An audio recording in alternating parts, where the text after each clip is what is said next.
ಇನ್ನ ಸ್ವಲ್ಪ ದಿನ ಬಿಟ್ರೆ ನನ್ನನ್ನು ಮರಿತಿದ್ರೇನೋ. ಇಲ್ಲ, ನಾನು ಅಂತ ಏನು ದೊಡ್ಡ ಮರುಗುಳಿ ಏನಲ್ಲ. ಆದರೆ ಕೆಲವೊಂದ್ಸಲ ಮರಿತೀನಿ ಅಷ್ಟೆ. ಸರಿ, ನೀವು ನನ್ನ ಮರೆಯೋ ಮೊದಲೇ ನಾವಿಬ್ರು ಒಂದ್ಸರಿ ಮೀಟ್ ಮಾಡ್ಬೋದಾ?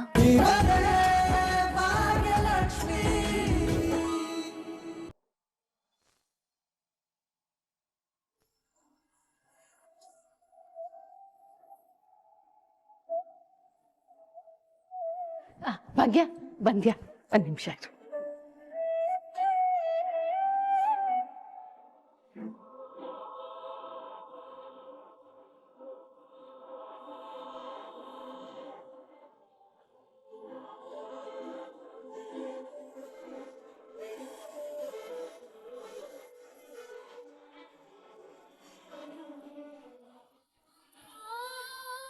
ಬಾ ತಗೋ. ಹಂಗೆ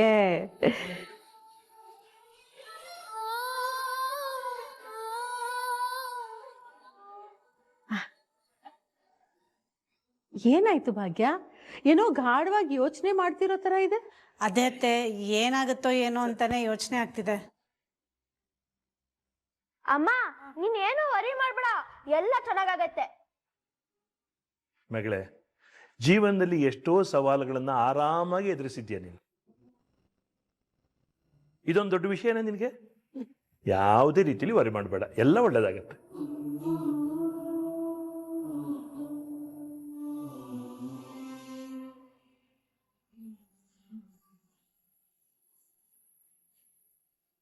hello friend, good morning friend. Good morning ಗೆಳತಿ. ಎಲ್ಲಿದ್ಯಾ ಫ್ರೆಂಡು? ಆಫೀಸಿಗೆ ಹೋದಿಯಾ? ಆಫೀಸ್ಗೆ ಹೋಗ್ತಾ ಇದ್ದೀನಿ ಗೆಳತಿ. ನೀವೇನ್ ಮಾಡ್ತಾ ಇದ್ದೀರಾ? ಏನಿಲ್ಲ, ಪೂಜೆ ಮಾಡ್ತಾ ಇದ್ದೆ. ಏನು ಬೆಳಗ್ಗೆ ಬೆಳಗ್ಗೆ ತಾವು ನನ್ನನ್ನು ನೆನೆಸ್ಕೊಂಡ್ಬಿಟ್ಟಿದ್ದೀರಾ? ಇಲ್ಲ ಅಂದ್ರೆ ನಾನು ಮೆಸೇಜ್ ಹಾಕಿದ್ರು ಅದಕ್ಕೆ ಉತ್ತರನೇ ಕೊಡಲ್ಲ, ನೋಡೋದು ಇಲ್ಲ. ಅಯ್ಯೋ, ಹಾಗೇನು ಇಲ್ಲ ಗೆಳತಿ. ಈಗ ನಾನು ಫೋನ್ ಮಾಡಿದ ವಿಷಯ ಏನಂತಂದ್ರೆ, ಭಾಗ್ಯ ಅವರು ಹೊರಟ್ರು ತಾನೆ? ಬರ್ತಾಳೆ. ಇನ್ನೇನು ಹೊರಡ್ತಾ ಇದ್ದಾಳೆ? ಪ್ರಿಪೇರ್ ಆಗಿದ್ರೆ ತಾನೆ? ಅಯ್ಯೋ, ಆ ಕತೆ ಕೇಳ್ಬೇಡ. ರಾತ್ರಿ ಎಲ್ಲ ಓದ್ತಾ ಇದ್ದಾಳೆ. ಇನ್ನೆಷ್ಟು ಹೇಳಿದೀನಿ, ಬೇಡ ಕಣೆ, ಸುಸ್ತಾಗತ್ತೆ, ಹೋಗ್ ಮಲ್ಕೋ. ಓದ್ತೀನಿ, ಬೆಳಗಿನ ತನಕ ಓದ್ತೀನಿ ಅಂತ ಓದಿದ್ದೆ ಓದಿದ್ದು. ನಂಗೆ ತುಂಬಾ ಭಯ ಆಗ್ತಿದೆ ಫ್ರೆಂಡು. ಇವಳು ಯಾವ ಪಾಟಿ ಓದಿದಾಳೆ ಅಂದ್ರೆ ಅವಳು ಓದಿರೋದಿಕ್ಕೆ ಆ ಕೆಲಸ ತುಂಬಾ ಸಣ್ಣದೋ ಏನೋ ಅಂತ.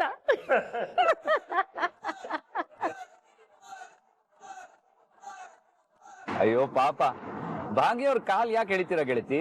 ಓಹೋ, ಪಾಪನಾ? ಹಾ, ಸರಿ. ಸರಿ ಗೆಳತಿ, ನಾನು ಇನ್ನೇನು ಆಫೀಸ್ ರೀಚ್ ಆಗ್ತಾ ಇದ್ದೀನಿ, ಆಮೇಲೆ ಕಾಲ್ ಮಾಡ್ತೀನಿ. ಆಯ್ತಾಯ್ತು. ಸರಿ ಅತ್ತೆ ಮಾವ, ನಾ ಹೋಗಿ ಬರ್ತೀನಿ. ಹೋಗ್ಬಮ್ಮ, ಒಳ್ಳೇದಾಗಿದೆ. ತನ್ಮಯ್, ತಿಂಡಿ ಎಲ್ಲ ರೆಡಿ ಮಾಡಿ ಇಟ್ಟಿದ್ದೀನಿ, ತಿನ್ಕೊಂಡು ಹೋಗಿ ಬರ್ತಾಯ್ತಾ? ಏನಮ್ಮ ತಿಂಡಿ? ಟೊಮ್ಯಾಟೊ ಬಾತು. ಅಮ್ಮ, ನಂಗ್ ರೈಸ್ ಬೇಡ ಅಂತ ಹೇಳ್ದೆ ತಾನೆ, ತಿರ್ಗಾ ರೈಸ್ ಮಾಡಿದ್ಯಾ. ಇಟ್ಸ್ ನಾಟ್ ಓಕೆ ಅಮ್ಮ. ನನಗೆ ಓಟ್ಸ್ ಬೇಕು. ಅಯ್ಯೋ, ಈಗ ಮತ್ ನಂಗೆ ಅದೆಲ್ಲ ಮಾಡೋದಕ್ಕೆ ಟೈಮ್ ಇಲ್ಲ ಗುಂಡಣ್ಣ. ಸಾರಿ ತನ್ಮಯ್. ನೀನ್ ಮಾಡೋದೇನ್ ಬೇಡಮ್ಮ, ನಾನೇ ಮಾಡ್ಕೋತೀನಿ ಅಂತ ಹೇಳಿದ್ನಲ್ಲ, ಅದೇನ್ ದೊಡ್ಡ ಕೆಲ್ಸ ಏನಲ್ಲ. ಒಂದ್ ಬೌಲಿಗೆ ಓಟ್ಸ್ ಹಾಕಿ, ಹಾಲ್ ಹಾಕಿ, ಒಂದ್ ಸ್ವಲ್ಪ ಫ್ರೂಟ್ಸ್ ಹಾಕಿದ್ರೆ ಮುಗೀತು. ಓಹೋ, ಏನಪ್ಪ ಅಡಿಗೆ ಎಲ್ಲ ಮಾಡೋದ್ ತಿಳ್ಕೊಂಡ್ಬಿಟ್ಟಿದ್ಯಾ ನೀನು? ಮತ್ತೆ ನಾನಂದ್ರೆ ಸುಮ್ನೆನಾ? ಆಯ್ತಪ್ಪ, ಆಯ್ತು ದೊರೆ. ನಾಳೆಯಿಂದ ನಿಂದು ಬಾಸಿಂಗ್ ಎಲ್ಲ ಮುಗಿದ್ ಬರ್ತೀಯಲ್ಲ, ಬಂದ ಮೇಲೆ ದಿನ ನೀನೇ ಅಡಿಗೆ ಮಾಡ್ಬಿಡು, ನಮಗೇನ್ ಬರುತ್ತೆ ಸದ್ಯ. ಬಾಯ್, ನಾನು ಹೊರಡ್ತೀನಿ, ಬರ್ತೇನೆ. ಹುಷಾರು ಮಗಳೇ. ಹಾ.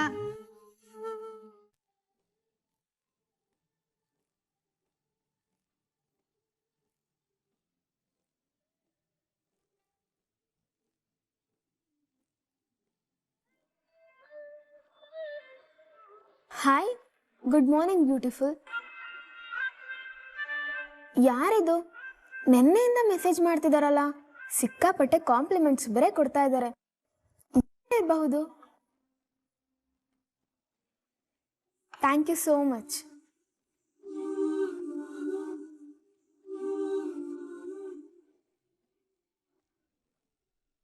ಏನೇ ಅದು ಬೆಳಗ್ಗೆ ಬೆಳಗ್ಗೆ ಫೋನ್ ನೋಡ್ತಾ ಹಲ್ಕಿರ್ಕೊಂಡು ನಿಂತಿದೀಯಲ್ಲ?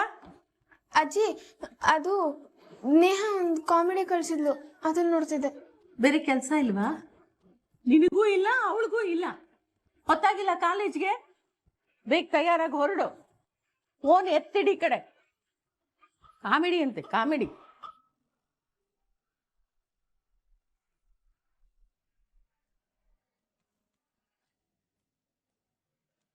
ನನಗೂ ಅದೇ ಕನ್ಫ್ಯೂಸ್ ಆಗ್ತಿದೆ.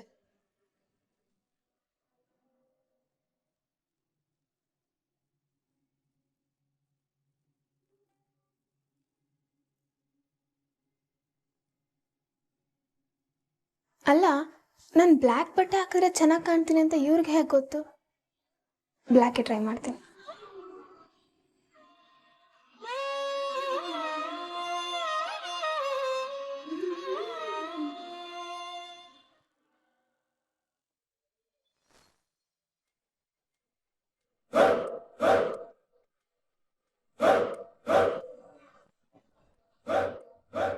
ಛೇ, ಈ ಇಂಟರ್ವ್ಯೂ ಒಳ್ಳೆ ಅಗ್ನಿ ಪರೀಕ್ಷೆ ಆಗಿದೆ. ಅದನ್ನು ತಪ್ಸೋಕ್ಕಾಗಲ್ಲ. ಎಲ್ಲ ನನ್ನ ಕಂಟ್ರೋಲ್ ಮೀರಿ ನಡೆದು ಹೋಯ್ತು. ಭಾಗ್ಯ ಇಂಟರ್ವ್ಯೂನ ಅಟೆಂಡ್ ಮಾಡಲೇಬೇಕು. ಅವರು ಸೆಲೆಕ್ಟ್ ಆಗಲಿಲ್ಲ ಅಂತಂದರೆ ಅವ್ರು ಕೆಲಸ ಕೊಡೋಕ್ಕಾಗಲ್ಲ. ಏನು ಮಾಡೋದು? ಛೇ, ಅಲ್ಲ, ನಾನಾದರೂ ಭಾಗ್ಯನ ಟ್ರೈನ್ ಮಾಡಿದಿದ್ರೆ ಇಂಟರ್ವ್ಯೂಲಿ ಪಾಸ್ ಆಗ್ಬೋದಾಗಿತ್ತು. ಆದರೆ ಯಾವುದೇ ಕಾರಣಕ್ಕೂ ಭಾಗ್ಯನ ಹೆಲ್ಪ್ ಮಾಡೋ ಹಾಗಿಲ್ಲ ಅಂತ ಅಪ್ಪ ಸ್ಟ್ರಿಕ್ಟಾಗಿ ಹೇಳ್ಬಿಟ್ಟಿದ್ದಾರೆ. ನನ್ನ ಕೈ ಕಟ್ ಹಾಕ್ದಾಗ ಆಗಿದೆ.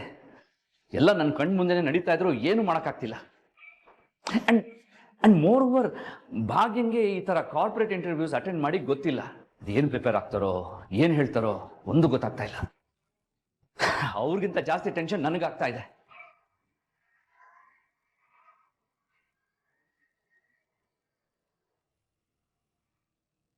Hi brother.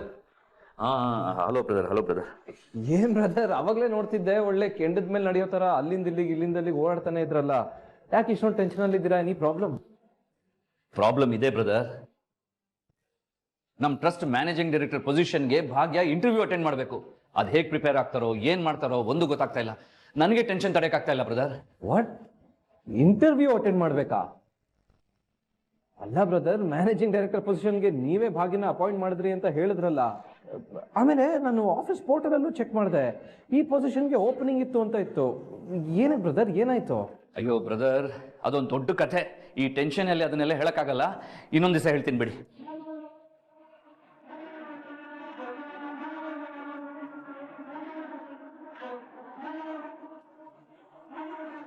ಈ ಆದಿ ಬ್ರದರ್ ಯಾವಾಗಲೂ ನನಗೆ ಹೇಳ್ದೇನೆ ಎಲ್ಲ ಕೆಲಸನೂ ಮಾಡ್ತಾರೆ. ಆಮೇಲೆ ಏನಾದರೂ ಕೇಳಿದ್ರೆ, ಅಯ್ಯೋ ಅದೊಂದು ದೊಡ್ಡ ಕತೆ ಬ್ರದರ್, ಮತ್ತೆ ಯಾವಾಗಲಾದರೂ ಹೇಳ್ತೀನಿ ಅಂತ ಹೇಳ್ತಾರೆ. ಇದೇ ಆಯ್ತು ಯಾವಾಗಲೂ.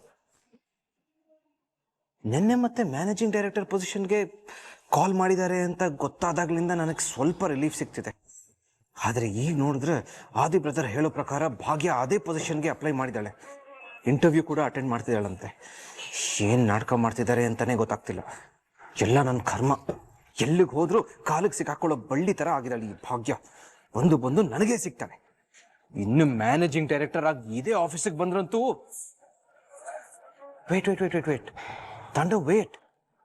ಭಾಗ್ಯ ಮ್ಯಾನೇಜಿಂಗ್ ಡೈರೆಕ್ಟರ್ ಆಗಬೇಕು ಅಂತಂದ್ರೆ ಇಂಟರ್ವ್ಯೂ ಅಟೆಂಡ್ ಮಾಡಬೇಕು, ಅದನ್ನ ಪಾಸ್ ಮಾಡಬೇಕು. ಎಮ್ಮೆ ಈ ಕಾರ್ಪೊರೇಟ್ ಆಫೀಸ್ ಇಂಟರ್ವ್ಯೂ ಎಲ್ಲ ಪಾಸ್ ಮಾಡೋಕ್ ಸಾಧ್ಯನೇ ಇಲ್ಲ. ಹೆಬ್ಬಾವ್ ಬೇಕಿದ್ರೆ ಡಾನ್ಸ್ ಮಾಡಿದ್ರು ಮಾಡ್ಬಿಡತ್ತೆ. ಬಟ್ ಈ ಎಮ್ಮೆ ಭಾಗ್ಯ ಇಂಟರ್ವ್ಯೂ ಪಾಸ್ ಮಾಡೋದಕ್ಕೆ ಚಾನ್ಸೇ ಇಲ್ಲ. ಅಲ್ಲಿಗೆ ಒಂದು ಕೆಲ್ಸದ ಕಥೆ ಮುಗ್ದಂಗೆ.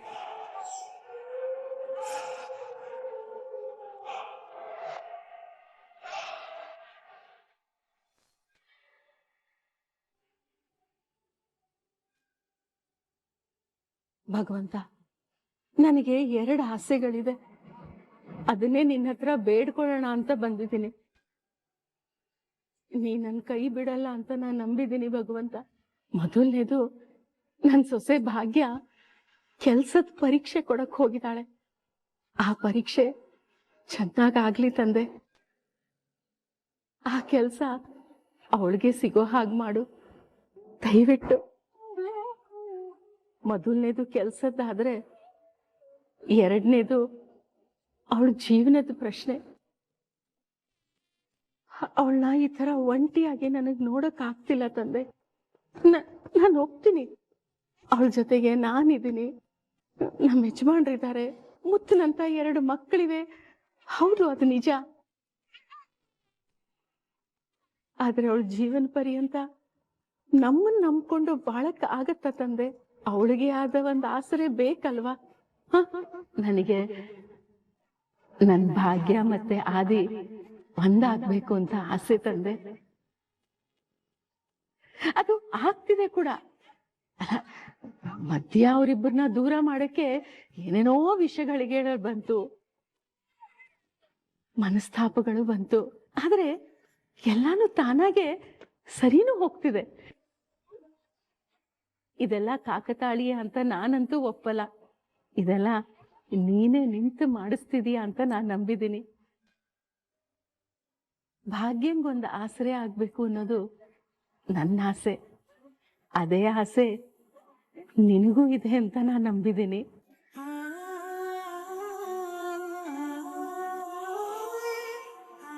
ದಯವಿಟ್ಟು ನನ್ನ ಭಾಗ್ಯನ ಆ ದಿನ ಒಂದು ಮಾಡು ತಂದೆ. ಪಾಪ ಆ ಹೆಣ್ಮಗಳು ನಮಗೋಸ್ಕರ ಇಷ್ಟು ವರ್ಷ ತುಂಬಾನೇ ಕಷ್ಟಪಟ್ಟಿದ್ದಾಳೆ. ಇನ್ನು ಮುಂದೆ ಅದು ನೆಮ್ಮದಿಯಾಗಿ ಖುಷಿಯಾಗಿರೋ ಥರ ಮಾಡು ತಂದೆ. ನಿನ್ನೆ ನಂಬಿದ್ದೀನಿ.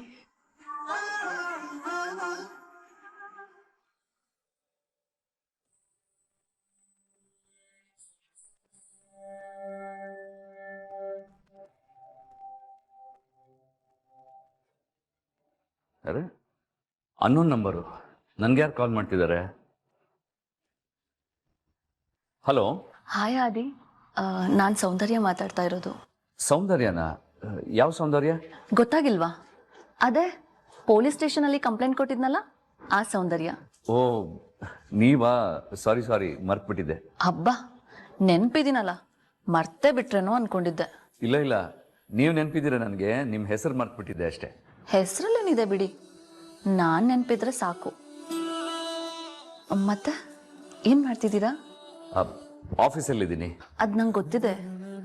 ನೀವು ಫೋನ್ ಮಾಡ್ತೀರಾ ಅಂದ್ಕೊಂಡಿದ್ದೆ, ಆದರೆ ನಿಮ್ಮಿಂದ ಫೋನೇ ಬರಲಿಲ್ಲ. ಪಾಪ, ನೀವು ತುಂಬ ಬ್ಯುಸಿ ಇರ್ತೀರಲ್ಲ, ಅದಕ್ಕೆ ನಾನೇ ಕಾಲ್ ಮಾಡಿದೆ. ಅಲ್ಲ, ನಾನು ನಿಮಗೆ ಕಾಲ್ ಮಾಡೋಕ್ಕೆ ನಿಮ್ಮ ನಂಬರೇ ಇರಲಿಲ್ವಲ್ಲ ನನ್ನ ಹತ್ರ. ಕಾಲ್ ಮಾಡೋ ಮನಸ್ಸಿದ್ರೆ ನಂಬರ್ ಸಿಗೋದೇ ಏನು ಕಷ್ಟ ಅಲ್ಲ ಬಿಡಿ.